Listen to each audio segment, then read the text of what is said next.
Que a paz do Senhor esteja sobre sua vida. Hoje, seguimos com nosso estudo do livro de Isaías, chegando ao capítulo 64. Este capítulo é uma continuação da oração iniciada no capítulo anterior, onde Isaías intercede pelo povo e clama pela manifestação do poder de Deus. Aqui, o profeta expressa um desejo ardente de que Deus rasgue os céus e desça para agir em favor de seu povo, trazendo juízo sobre os inimigos e restaurando aqueles que pertencem a ele. Isaías também reconhece a pecaminosidade do povo e implora por misericórdia, lembrando-se de que Deus é o oleiro e seu povo é o barro em suas mãos. Agora, convido você a acompanhar a leitura do capítulo 64 de Isaías. Se fendesses os céus e descesses, e os montes se escoassem de diante da tua face, como o fogo abrasador de fundição, fogo que faz ferver as águas, para fazeres notório o teu nome aos teus adversários, e assim as nações tremessem da tua presença. Quando fazias coisas terríveis que nunca esperávamos, descias, e os montes se escoavam diante da tua face, porque desde a antiguidade não se ouviu, nem com o ouvido se percebeu, nem com os olhos se viu um Deus além de ti, que trabalha para aquele que nele espera. Saíste ao encontro daquele que se alegrava e praticava justiça e dos que se lembram de ti nos teus caminhos. Eis que te iraste, porque pecamos. Neles há eternidade, para que sejamos salvos. Mas todos nós somos como o imundo, e todas as nossas justiças como trapo da imundícia. E todos nós murchamos como a folha, e as nossas iniquidades como um vento nos arrebatam. E já ninguém há que invoque o teu nome, que se desperte e te detenhas. Porque escondes de nós o teu rosto e nos fazes derreter por causa das nossas iniquidades. Mas agora, ó Senhor, tu és nosso Pai, nós o barro e tu o nosso oleiro, e todos nós a obra das tuas mãos. Não te enfureças tanto, ó Senhor, nem perpetuamente te lembres da iniquidade. Olha, pois, nós te pedimos, todos nós somos o teu povo. As tuas santas cidades tornaram-se um deserto. Sião está feita um deserto. Jerusalém está assolada. A nossa santa e gloriosa casa, em que te louvavam nossos pais, foi queimada a fogo, e todas as nossas coisas preciosas se tornaram em assolação. Conter-te-ias tu ainda sobre estas coisas, ó Senhor? Ficarias calado e nos afligirias tanto? Isaías capítulo 64 começa com um clamor fervoroso de Isaías para que Deus manifeste seu poder de maneira sobrenatural. O profeta expressa o desejo de que o Senhor intervenha diretamente na história, julgando os ímpios e restaurando seu povo. No versículo 1, lemos: se fendesses os céus e descesses, e os montes se escoassem de diante da tua face. Aqui vemos um apelo para que Deus rasgue os céus e venha à terra com poder. Essa linguagem lembra os eventos do Monte Sinai, quando Deus manifestou sua presença de forma visível e tremenda. No versículo 2, o profeta continua: como o fogo abrasador de fundição, fogo que faz ferver as águas, para fazer notório o teu nome aos teus adversários e para que as nações tremam da tua presença. Isaías deseja que Deus se revele de forma tão poderosa que todos os povos reconheçam sua soberania. No versículo 3, ele relembra o que Deus já fez no passado. Quando fazias coisas terríveis que não esperávamos, descias, e os montes se escoavam diante de ti. Essa referência nos lembra as maravilhas que Deus realizou na história de Israel, como a abertura do Mar Vermelho e a entrega da lei no Sinai.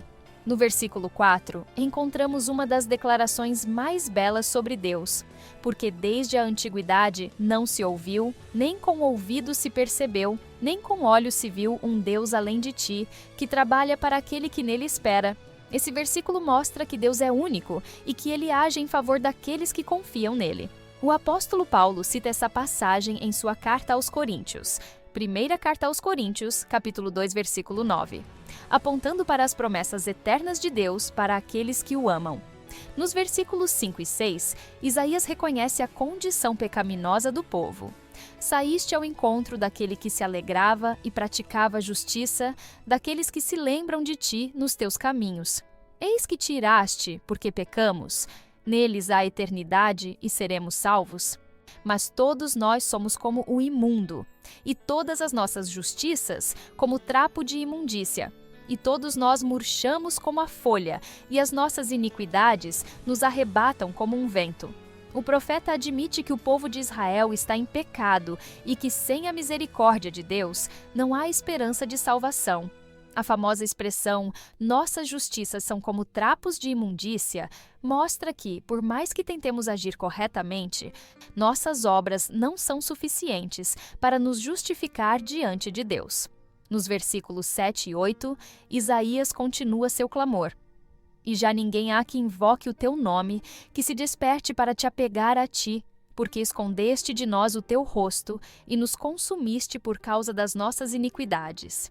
Mas agora, ó Senhor, tu és nosso Pai, nós somos o barro, e tu o nosso oleiro, e todos nós obra das tuas mãos. Aqui, o profeta reconhece a soberania de Deus como criador e moldador do seu povo.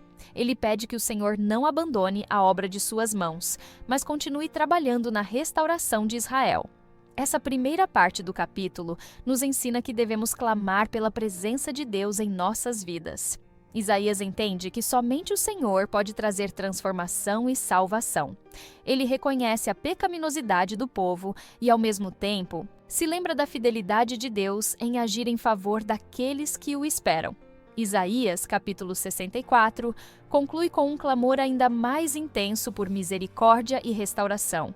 Depois de reconhecer a grandeza de Deus e a pecaminosidade do povo, Isaías implora para que o Senhor não permaneça irado para sempre, mas se lembre da aliança e traga restauração. No versículo 9, lemos: "Não te enfureças tanto, ó Senhor, nem perpetuamente te lembres da nossa iniquidade. Olha, nós te pedimos, todos nós somos o teu povo." Isaías clama para que Deus não prolongue sua ira contra Israel. Ele apela para a aliança, lembrando que, apesar de tudo, eles ainda são o povo escolhido do Senhor. No versículo 10, vemos a dor do profeta ao olhar para a destruição de Sião. As tuas santas cidades estão feitas um deserto, Sião está feita um deserto, Jerusalém está assolada. O profeta lamenta a condição de Jerusalém, que se tornou um lugar desolado por causa do juízo de Deus. No versículo 11, ele continua: "A nossa santa e gloriosa casa, em que te louvaram nossos pais, foi queimada a fogo, e todas as nossas coisas mais aprazíveis se tornaram em assolação." Aqui, Isaías se refere ao templo, o lugar da adoração a Deus, que havia sido destruído. Isso era um golpe terrível para Israel, pois representava a perda da comunhão com Deus. No último versículo do capítulo, Isaías faz uma pergunta cheia de desespero e esperança ao mesmo tempo. "Conter-te-ias tu ainda, ó Senhor? Ficarias calado e nos afligirias tanto?" Ele implora para que Deus não permaneça em silêncio, mas intervenha e restaure seu povo. Essa última parte do capítulo nos ensina que, mesmo diante da destruição e do juízo, podemos clamar pela misericórdia de Deus. Isaías reconhece que Israel está sofrendo as consequências de seus pecados, mas apela para o amor e a fidelidade do Senhor. Agora, convido você a uma breve oração, pedindo a Deus que tenha misericórdia de nós, nos molde como o oleiro molda o barro e nos restaure segundo sua vontade. Senhor, reconhecemos que Tu és nosso Pai e nosso Criador. Somos como barro em Tuas mãos, e somente Tu podes nos moldar e nos restaurar. Clamamos pela Tua misericórdia, pedindo que não Te afastes de nós, mas que nos transformes segundo a Tua vontade. Mesmo quando falhamos, confiamos que Tu és fiel e justo para nos perdoar e nos guiar de volta ao Teu caminho. Lembra-te de nós, Senhor, e age em nossas vidas para que possamos refletir a Tua glória. Em nome de Jesus Cristo, nosso Senhor e Salvador, oramos e agradecemos. Amém. Agradecemos pela sua presença aqui neste canal de estudo, onde vimos o capítulo 64 de Isaías. Prepare-se para nosso próximo estudo, que será o capítulo 65. Se esta mensagem tocou o seu coração, compartilhe-a com aqueles que precisam ouvir sobre a justiça e a soberania de Deus. Cada compartilhamento é uma semente lançada em solo fértil, E o Senhor, em sua infinita graça, abençoa aqueles que dedicam suas vidas a espalhar a verdade de sua palavra. Junte-se a nós nesta missão de alcançar mais vidas com a mensagem do Evangelho. Compartilhe este estudo com amigos, familiares e em suas redes sociais, permitindo que mais pessoas conheçam a fidelidade do Senhor e encontrem segurança em sua presença. Que o Senhor abençoe sua vida abundantemente, renove suas forças e o guie em cada passo do caminho. Amém.